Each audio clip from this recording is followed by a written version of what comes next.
Everyone, and welcome back to the And God Said podcast. I'm your host, as you know, Reverend Kimberly Constant, and I'm so excited to have you with me for our current series on Paul and his letters. We just wrapped up our time in the Gospels in the book of Acts. The previous episode, if you haven't yet, please stop, go listen or watch that episode. It's on Paul himself and provides a lot of good background to understanding Paul and kind of beginning to grapple with his theology, his Christology, and all the things he's trying to convey in his letters. And so in this episode, we're going to look at the letters, kind of an overview of letters, letter writing, that genre. So as most of you know, this is offered in conjunction with a Bible study I teach cover to cover. If you'd like more information, you can find that on my website, KimberlyConstantMinistries.com, and you can sign up for our weekly newsletter. But I'm also happy to have you just listening into the podcast. Hopefully this one won't be too long. Again, I just want to introduce the genre so it will help you as you're beginning to study the letters of the New Testament. So there are 27 books in the New Testament, and 21 of them are letters. And this is a new genre that we did not see in the Old Testament. Or if there were letters, they're small and they're part of a larger whole. Here, entire books are just letters themselves. And we have, as authors of these letters, Paul. We then have the letter of Hebrews, which the author is unnamed. We'll talk about that when we look at Hebrews. And then the rest of the letters are arranged according to the list of the apostles' names in Galatians 2:9. So we have James, we have Peter's letters, John's letters, and then one letter from Jude. So we will look at all of those letters. Of course, the majority of those letters come from the Apostle Paul, which will be our first letters we discuss. In terms of just letters in general, this was a common form of communication in the first century world.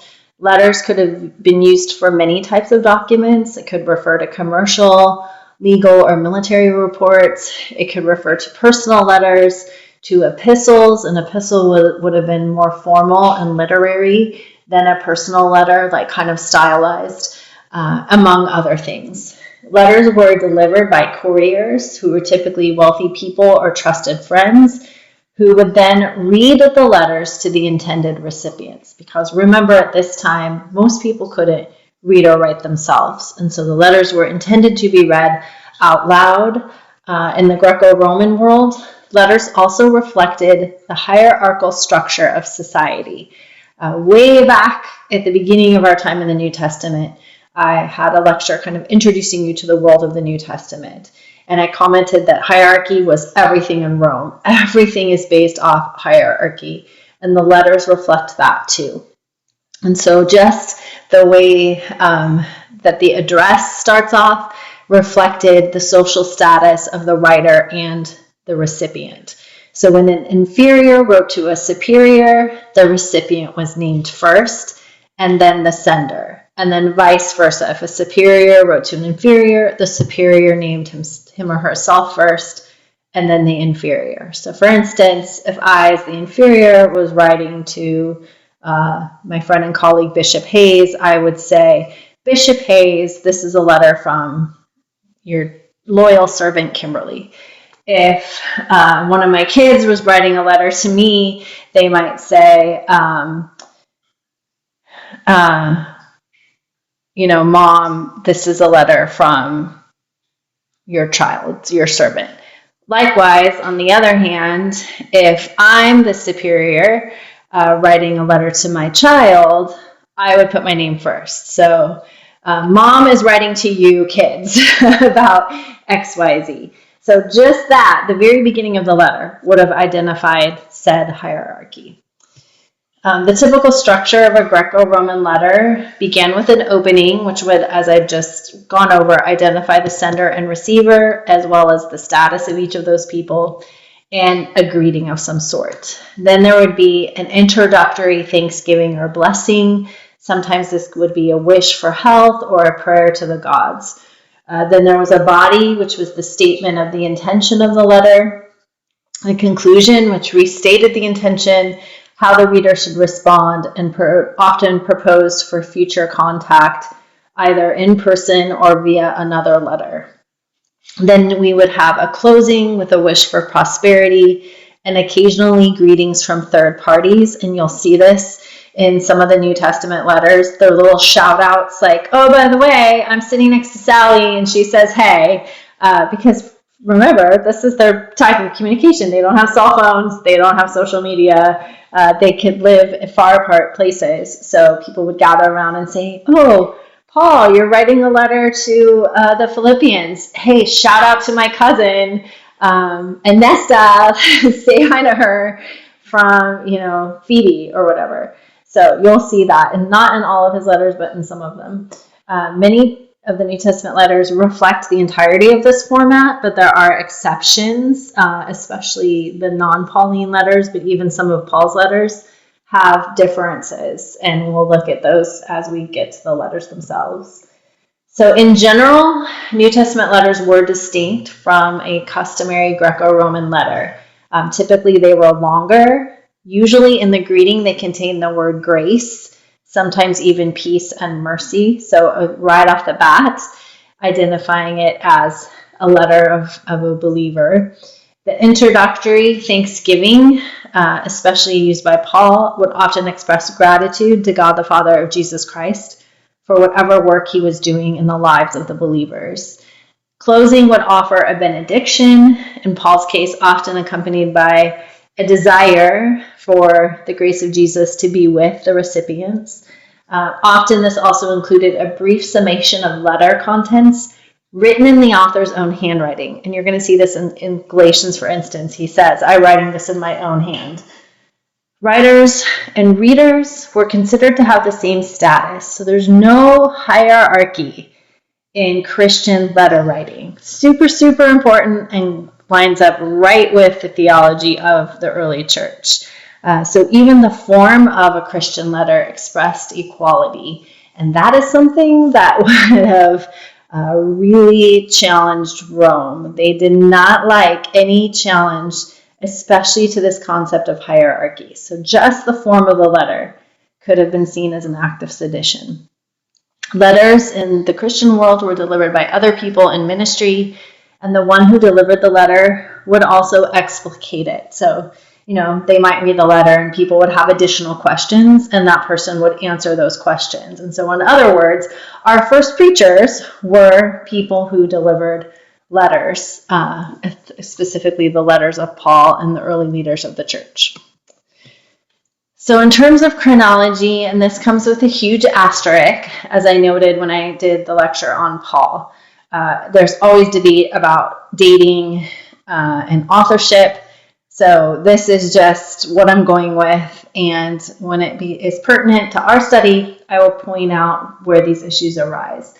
But for our purposes, we're going to go with this. So the oldest letters are James, Galatians, and Thessalonians. Those can get flipped around, but typically those three will come, somewhere differing order, but they're always right at the top. So all of those written somewhere between 50 and 52 AD. Then between 53 and 57 AD, we have Paul's letters to the Corinthians and the Romans.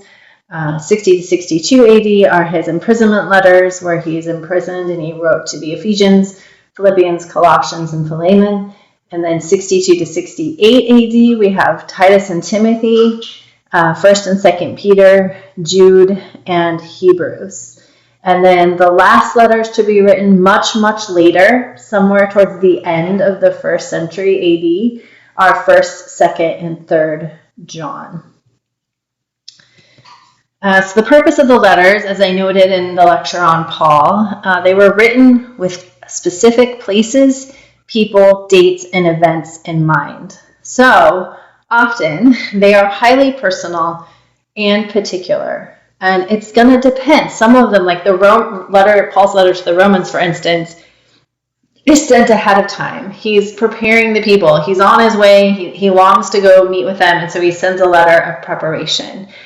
So it's more of a generic purpose there. But then some of them are very intensely personal. Like his letter to the Galatians, he's really mad at them, and he has some very specific things that he brings up. So it kind of ebbs and flows depending on the letter writer, but it's always sent to a specific audience. But at the same time, they knew, they were self-conscious of who they were. They knew people saw them as leaders. They were indeed leaders of the early church, and so they knew that anything they wrote was going to have this sense of instruction or a greater importance. And often letters would be circulated amongst house churches. And sometimes that was even the intention. Like Paul or Peter might be writing a letter to a specific church with the intention that that would then get circulated around to other churches. So there's both this like particular focus and a more generic focus. And we have to really do our due diligence to identify that the best that we can. Often it's hard because they are letters, and so sometimes we're missing context. They'll be writing about a situation, and we don't know that situation, but it makes sense because if I was writing to my mom and sending her a letter, I wouldn't have to go into detail about a certain circumstance. She's my mom. She knows. I would just say, oh, remember that one time that we went to San Diego, and she would know exactly what I was talking about. But if you picked up that letter, you would have no idea what happens in San Diego, and your mind can go to a million different places. What were they thrown in jail? Did they get lost? Did they have a great time? Did they have a bad time? Like, you just wouldn't know what that meant. And that is true in some of these letters where we're not quite sure, and so we have to use context. We have to look at, pull what we learned in Acts, kind of put pieces of the puzzle together to get to the best understanding that we can get. Sometimes it's still going to be a bit mysterious, but it definitely means we have to be careful not to take these letters out of context, not to pull verses out of context, because you can make anything justify anything if you pull it out of context. So we do have to be diligent in that, and yet understanding that it still is valuable. All of the Bible is valuable for us. Everything that is in here has some kind of informative value, and then we can pull out how we then live because of the implications. And so we're going to try to do that as we look at these letters. But just bear in mind, some things are going to be meant for a certain time and place and not for all times and places. And that's been the true witness of the entirety of the Bible, by the way, not just the letters, but it's especially true with the letters because some of them are so personal in nature. So, as we try to interpret the letters, what tools do we have?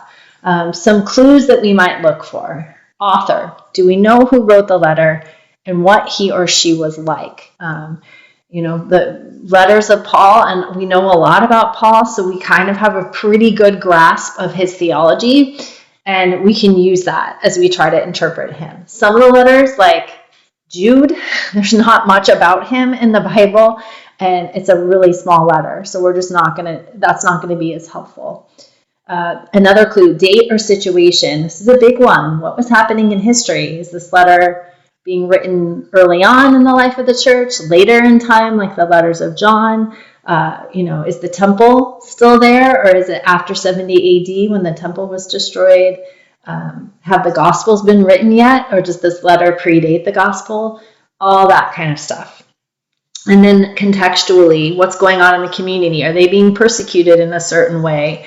Where are they located? Sometimes geography can help us to understand what might be going on.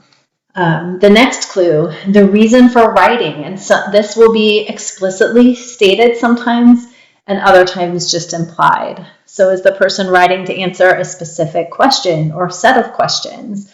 Is this being written to prepare for an impending visit, like, for instance, letter to the Romans? Is there an issue that needs to be addressed? Maybe a more generic issue, kind of something plaguing the church as a whole. And then finally, how does our interpretation, whatever we pull out, how does that sync with our understanding of the gospel and message and ministry of Jesus? They need to align. If we come up with an interpretation that doesn't align with Jesus's teaching, then it's wrong. Now, within the boundaries of correct interpretation, we can differ in how we interpret. There can be more than one right way or right thing implication to pull out of a letter, but there's certainly a wrong way too. And that's anything that, again, contradicts what Jesus has said. And then we kind of step back even further and say, how does our interpretation fit in with the entirety of the Bible? Does it gel? Are we getting a big picture here of what God is at work and what God's doing? If it seems at odds with the Bible, then maybe we need to go back and press a little harder.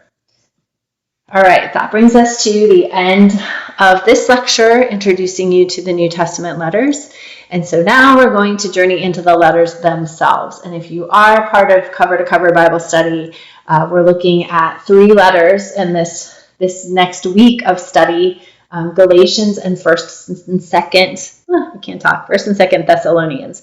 So I will have lectures for those coming up next. And again, if you haven't yet, listen to the episode on Paul, because that will be extremely helpful as you're studying the letters. All right, see you for the next episode.